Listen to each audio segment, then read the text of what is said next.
अस्सलाम वालेकुम viewers, welcome to my YouTube channel. Chapter number 7 calculus का डिस्कस कर रहे थे। आज लेक्चर नंबर 3 है इसका, सिंगुलर पॉइंट्स। सबसे पहले हमें एक कर्व दिया गया है y square is equal to 4x। ठीक है। अब अगर y की यहाँ से दो वैल्यू हम निकालते हैं, तो अगर स्क्वायर रूट लेते हैं plus minus 2 into under root x. अब y की चूँकि हमारे पास दो वैल्यूज़ आ रही हैं, दो डिफरेंट वैल्यूज़ आ रही हैं, तो यहाँ पे x की वैल्यू के लिए y की वैल्यू जो है वो डिफरेंट होगी। तो यहाँ पे हम कह सकते हैं कि ये हमारे पास फंक्शन नहीं है। ठीक है। क्यों? क्योंकि x की जो भी आप वैल्यू लेंगे, y के दो ही आंसर आने हैं, तो ये हमारे पास फंक्शन नहीं है। y does not define a function. लेकिन अगर हम ये देखते हैं कि इसको हम यूनियन की शक्ल में लिख देते हैं, तो चूँकि ये भी फंक्शन है और ये भी फंक्शन है, तो इनका यूनियन जो है वो क्या होगा? फंक्शन होगा। अच्छा, अब अगर हम ग्राफ देखते हैं कि y is equal two plus minus 2x से क्या ग्राफ बनेगा, तो ये पॉजिटिव के लिए है और ये नेगेटिव के लिए है। ये हमारे पास ग्राफ है किसका? Y square is equal to 4x का। अच्छा, अब यहाँ पे आप देखें कि कुछ डेफिनेशंस हैं जिनको हम देखेंगे। A point through which there passes two branches of the curve. अच्छा, एक और बात समझ लें कि ये y square equal to 4x है, तो ये y is equal to 2 into square root x और y is equal to minus 2 into square root x. ये जो है इसको हम नाम देते हैं किसका? ब्रांच ऑफ द कर्व का। यानी कि एक ये ब्रांच है, ठीक है, और एक ये ब्रांच। ठीक है। ब्रांच का मतलब आप शाख भी ले सकते हैं। यानी कि ये जो था ना, y square is equal to 4x, ये जो कर्व था हमारे पास, इसकी दो शाखें हैं, दो ब्रांचेस हैं। ठीक है। तो एक ऐसा पॉइंट जहाँ से दो ब्रांचेस गुजरे हैं, ठीक है, एक ऐसा point with their pass to branches of the curve, इसको हम किसका नाम देते हैं? डबल पॉइंट का। ओके, याद रहेगा, जहाँ से किसी भी कर्व की दो ब्रांचेस गुजरे उसको हम नाम देंगे डबल पॉइंट का।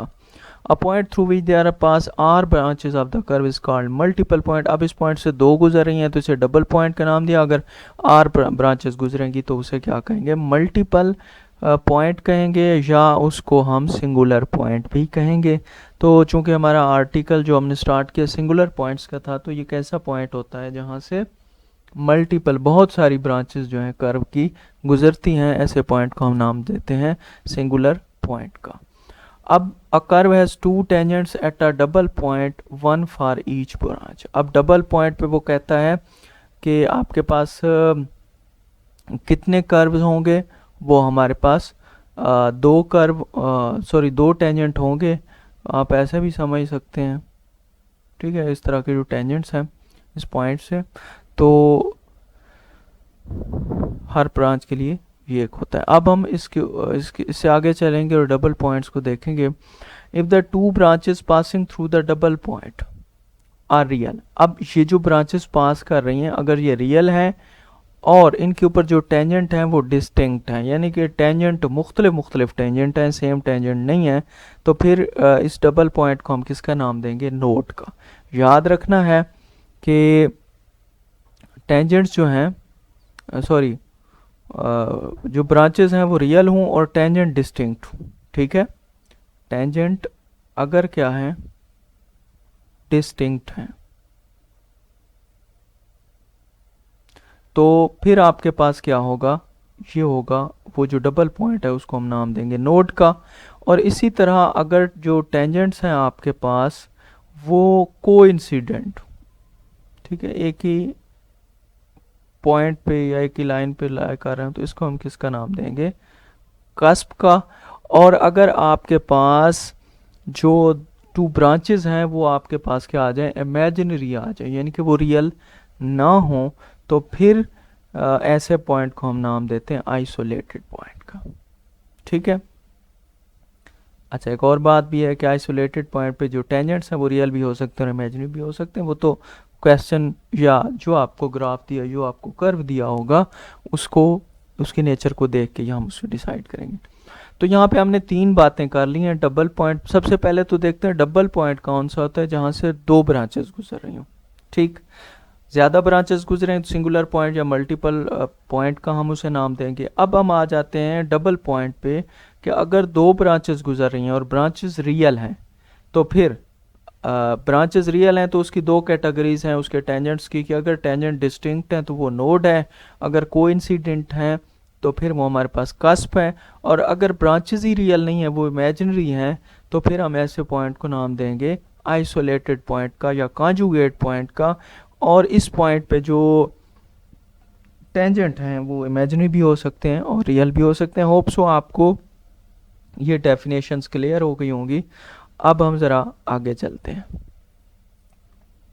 अब यहाँ पे वो कहता है origin is a node. Node पे हमने कहा था कि जो टेंजेंट है ना आपके पास वो क्या है, डिस्टिंक्ट है।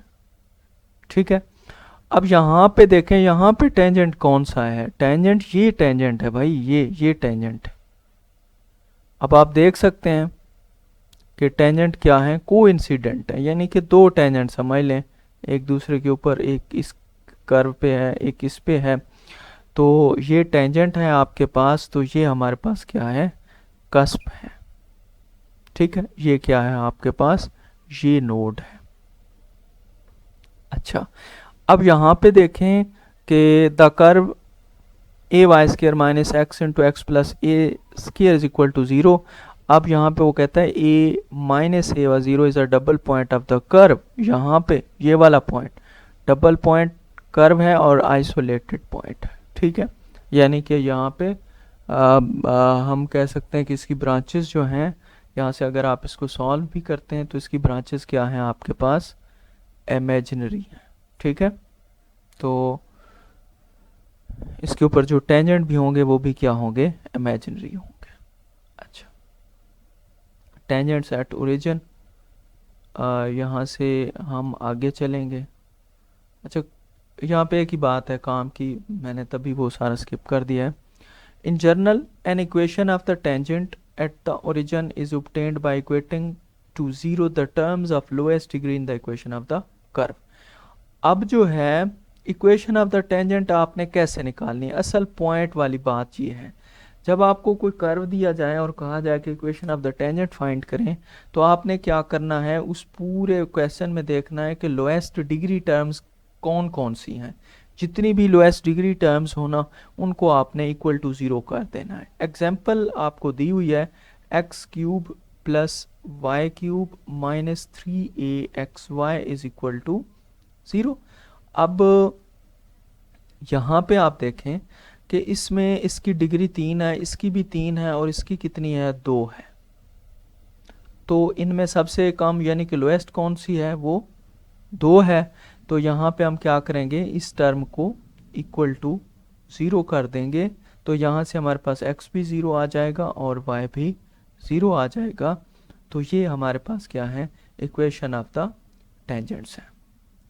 ठीक है, अब अगर हमने चेक करना हो कि जो इसका ओरिजिन है वो नोड है या आइसोलेटेड पॉइंट है, तो उसके लिए क्या करेंगे, जो x है ना उसको हम वेरी वेरी स्मॉल ले लेंगे, तो जो x की हायर पावर होगी ना उसको 0 कर दें, क्योंकि आपको पता है कि जो चीज़ छोटी हो, ठीक है, यानी कि आप 0 से नीचे चले जाए ना, 0.5 ले लें, तो 0.5 अगर इसका आप स्क्वायर लेते हैं तो ये बन जाएगा 0.25। देखिए ये कम हो रहा है।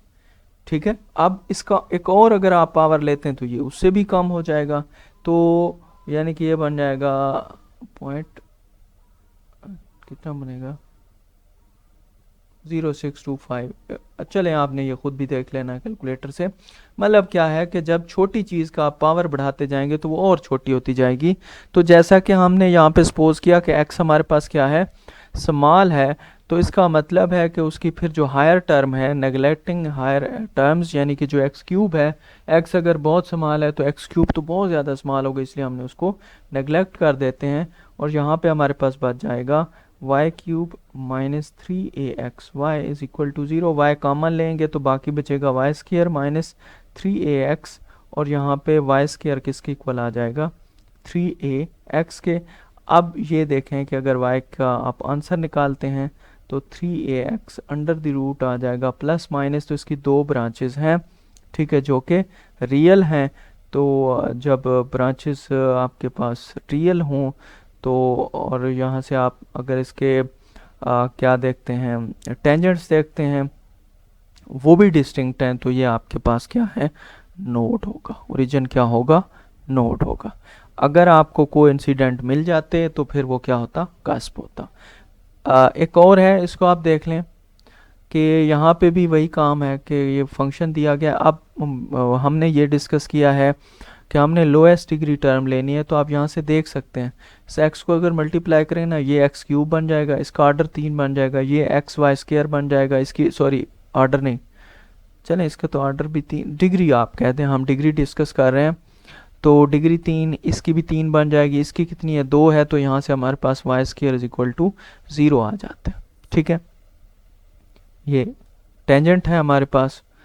तो यहाँ पे अगर हम चेक करना चाहें कि हमारे पास जो ओरिजिन है वो कस्प है, आइसोलेटेड है, क्या है, तो यहाँ से फिर से वही क्या करेंगे कि x को हम स्मॉल ले लेंगे, x क्यूब को नेग्लेक्ट कर देंगे, बाकी हमारे पास बच जाएगा x y square minus 2a y square.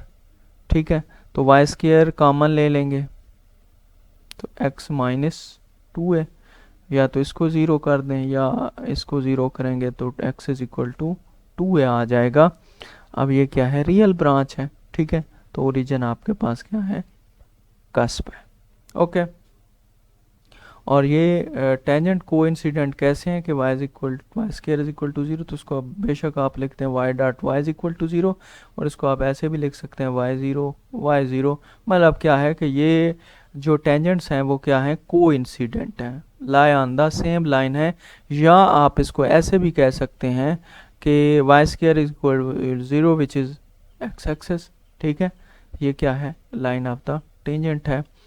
तो हमने पीछे पढ़ा भी था, अभी अभी हमने पढ़ा है कि जो इस तरह की लाइन होती है, यहाँ से ही मैं आपको दिखा दूँ, ये देखिए ये टेंजेंट है और ये हमारे पास क्या है, कस्प है। ठीक है, जब टेंजेंट ऐसा बनेगा तो वो कस्प भी बन जाएगा। नेक्स्ट भी एग्जाम्पल उसी तरह की है। यहाँ पे आप देख सकते हैं कि यहाँ पे आप इसको ओपन करें, x बड़ा है उसको इग्नोर कर देंगे तो आपके पास ये वाली वैल्यू आ जाएगी। तो इससे आप जो है वो बता सकते हैं सब कुछ। मैं एक अहम पॉइंट की तरफ मूव करना चाहता हूँ, टाइप्स ऑफ द कस्प के ऊपर। इसको आपने बड़ा अच्छी तरह समझना है कि हमारे पास जो दो ब्रांचेस हैं, अगर उनका कॉमन टेंजेंट है कस्प के ऊपर, मतलब कोइंसिडेंट टेंजेंट है, कस्प के बाद होता ही कोइंसिडेंट टेंजेंट्स हैं, तो उसकी 5 जो है वो कैटेगरीज हैं, उसमें हम 1 बाय 1 डिस्कस करेंगे, यहाँ पे बनी हुई है। अच्छा, दो यहाँ पे चीज़ें इस्तेमाल की गई हैं, एक कहा गया कि सिंगल कस्प है और एक है जनाब आपके पास डबल कस्प। ठीक है, ओके, दो हमारे पास यहाँ पे चीज़ें हैं, एक सिंगल कस्प लिखा हुआ है तो कहीं पे डबल कस्प है, एक फर्स्ट स्पीशीज़ है और एक सेकंड स्पीशीज़ है। हमने जो है ना इनको पहले समझना है कि इनका क्या मतलब है, और एक चीज़ है हमारे पास आस्को इन्फ्लेक्शन। ठीक है, तो इसको भी डिस्कस करना है, ये बहुत अहम है, आपने लाजमी जो है ना इनको गौर से सुनना है। सबसे पहले हमारे पास सिंगल कस्प और डबल कस्प में क्या फ़र्क है। अच्छा, यहाँ पे आप देख लें, मैं थोड़ा सा आपको फ़र्ज़ करें ये मेरे पास दो ब्रांचेस हैं। ठीक है, अब ये मेरे पास क्या है, को इंसिडेंट टेंजेंट है, चूँकि ये कस्प है ना तो ये क्या है मेरे पास, टेंजेंट है। अब आपको पता है कि ऐसी लाइन जो टेंजेंट पे हो नॉर्मल या परपेंडिकुलर हो तो उसे हम नॉर्मल का नाम देते हैं। ठीक है, ये थोड़ा सा इस साइड पे आ गई, बहरहाल ये आपके पास क्या है, नॉर्मल है। ओके, इस पॉइंट को हम पॉइंट पी का नाम दे देते हैं। ठीक है, या इसने ओ का नाम दिया, कोई मसला नहीं, आप जो भी नाम देना चाहें। तो आप यहाँ पे आप याद रखेंगे कि यहाँ पे आपका नॉर्मल कहाँ पे होगा। ठीक है, अच्छा, अब सबसे पहले मैं सिंगल और डबल कस्प की वजाहत करूंगा, उसके बाद मैं आपको फर्स्ट स्पीशीज़ और सेकंड स्पीशीज़ बताऊंगा। सबसे पहले आपने देखना है कि सिंगल कस्प का क्या मतलब है। ठीक है, सिंगल कस्प का मतलब है टू ब्रांचेस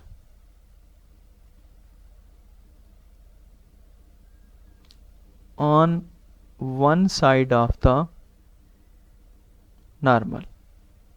अगर दोनों ब्रांचेस नॉर्मल की एक साइड पे हूँ, ये देखें ना, ये आप दोनों ब्रांचेस जो हैं ये राइट साइड पे हैं। ठीक है, फर्ज करें यहाँ पे आपका नॉर्मल है, तो ये कहाँ पे है भाई, लेफ्ट साइड पे हैं दोनों।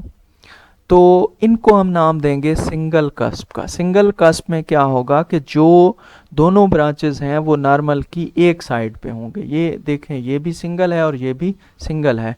अब डबल साइड का क्या मतलब है, डबल कस्प का क्या मतलब है कि जो ब्रांचेस हैं ना वो कहाँ पे होंगी, ऑन द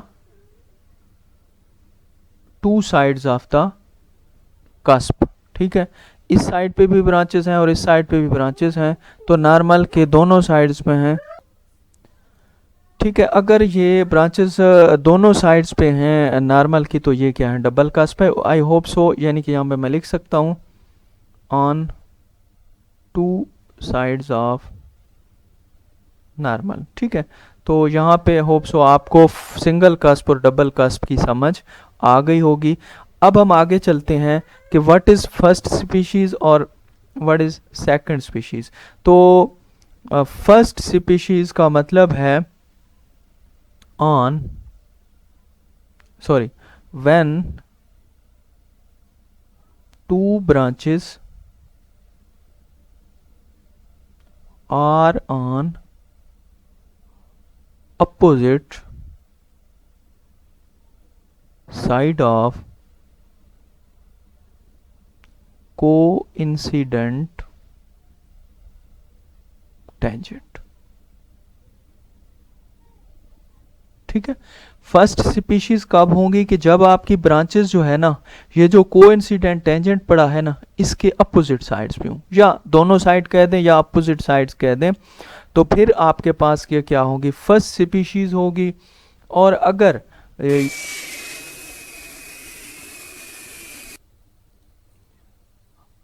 अगर ये दोनों ब्रांचेस जो हैं वो टेंजेंट के एक साइड पे होंगी, जैसा कि यहाँ आप देख सकते हैं कि ये आपके पास क्या है, टेंजेंट है और इसके एक ही साइड पे ये दोनों हैं, तो फिर क्या होगा, ये सेकंड स्पीशीज़ होंगी। अब इसको हम देख लेते हैं कि ये टेंजेंट है ना, तो ये दोनों क्या हैं, एक ही साइड पे हैं, यानी कि दोनों ही ऊपर हैं, टेंजेंट के ऊपर हैं, एक ही साइड पे हैं, तो ये सेकंड है। यहाँ पे आप देख सकते हैं कि ये ऊपर नीचे हैं, तो ये क्या है, फर्स्ट स्पीशीज़ है। तो होप सो आपको single cusp, double cusp, first species और सेकंड स्पीशीज़ दोनों की समझ आ गई होगी। अब हम देखते हैं आस्को इन्फ्लेक्शन। तो इसमें दो चीज़ें हैं, इसमें जो है वो थोड़ा सा चेंज है। एक तो आपके पास ये क्या है, नॉर्मल के दोनों साइड्स पे हैं, चलें ये लाइन सीधी कर लें, नॉर्मल के दोनों साइड पे हैं, तो ये तो भाई क्या है, डबल कस्प है। और फिर जो स्पीशीज़ है ना वो भी यानी कि दो ब्रांचेस एक साइड पे तो हैं, लेकिन दो ब्रांचेस अगर इस साइड पे देखा जाए तो ये चेंज हैं, यानी कि यहाँ पे ये इसको अगर हम देखते हैं तो ये फर्स्ट स्पीशीज़ है, और अगर इसको देखते हैं तो ये क्या है, सेकंड स्पीशीज़ है। तो ये जो मिक्सचर है ना, इसको हम नाम बोलते हैं पॉइंट ऑफ आस्को इन्फ्लेक्शन। ये पैराग्राफ आपने पढ़ लेना है, तो इसमें भी सारी यही बातें लिखी हुई हैं, आप इसे ज़रूर पढ़ लीजिएगा। अब मैं थोड़ा सा आगे मूव करूँगा और यूज़ ऑफ पार्शियल डेरिवेटिव के ऊपर हम डिस्कस करेंगे कि पार्शियल डेरिवेटिव को यूज़ करते हुए हम कैसे पता लगा सकते हैं कि ये जो सिंगुलर पॉइंट्स हैं ये नोड है, कस्प है या आइसोलेटेड पॉइंट है। बड़ा ही आसान है, बहुत ज़्यादा आसान है। तो यहाँ पे सबसे पहले आपने क्या निकालना है, आ, आ, तीन चीज़ें आपको ज़रूरत होंगी। आप यहाँ पे एफ एक्स एक्स निकालेंगे, एफ वाई वाई निकालेंगे और एफ एक्स वाई निकालेंगे। अब एफ एक्स एक्स का क्या मतलब है कि जो भी कर्व आपको दिया जाएगा उसका पहले एक्स से with respect to x derivative निकालेंगे, वाई को आप कांस्टेंट कंसीडर करेंगे, फिर आप उसका जो भी चीज़ बचेगी फिर उसका दोबारा with respect to x derivative लेंगे। सिमिलरली दो बार विद रिस्पेक्ट टू वाई लेना है, एक्स को कांस्टेंट इधर कंसीडर करना है, और इसमें क्या है कि पहले विद रिस्पेक्ट टू एक्स लेना और फिर विद रिस्पेक्ट टू वाई लेना है। एक एग्जांपल हम देखते हैं यहाँ पे जो हमें दिखाई गई है। Okay, y square is equal to x into x minus a का होल स्क्वायर। ठीक है, तो ये आपके पास अगर मैं एफ ऑफ एक्स वाई बना लूँ तो ये बनेगा okay okay y square minus x into x minus a square. अच्छा, कोई मसला नहीं है भाई, आप इसको पहले लिखते हैं इसको बाद में लिखते हैं, इससे कोई इशू नहीं होता।